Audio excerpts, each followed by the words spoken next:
Many people interacted on social media with the speech of the Muslim MP Naz Shah in the British Parliament, in which she demanded the criminalization of insulting the Prophet Muhammad, peace be upon him, and his progeny within the discussion of the emotional harm law on defacing historical symbols.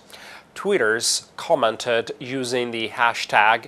"not just a cartoon," which inspired the MP by comparing the emotional harm that occurs to Muslims when describing offensive cartoons as freedom of expression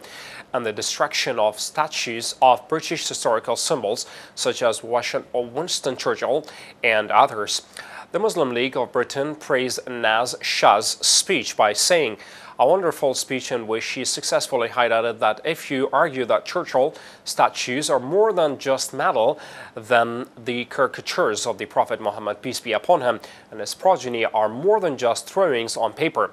Maher Zain said on his account, "A strong word from a British Muslim parliamentarian that highlights the love of Muslims around the world for the Prophet Muhammad, peace be upon him, and his progeny." British political lady Waris rewrote a sentence from Naz Shah's speech in which she said,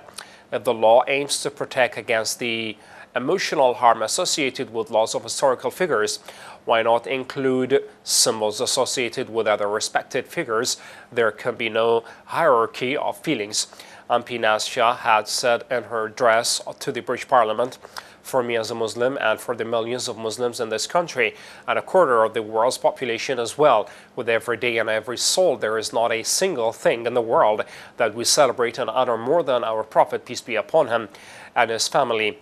When fanatics and racists denigrate, slander, or abuse or our Prophet, as some people do with the statue of Churchill, the emotional hurt in our hearts is intolerable, because for 2 billion Muslims, he is the leader we celebrate in our hearts and in our lives and forms and the basis of our identity and existence," she added. She pointed out that while we are passing a law to protect statues and memorial sentiments, the emotional harm that attacks on the Prophet Muhammad, peace be upon him, and his pure family caused to a quarter of the world's population is absolutely intolerable. She also quoted author and playwright George Bernard Shaw, who said of the Prophet Muhammad, peace be upon him, and his family, "He was by far the most remarkable man that ever set foot on this earth."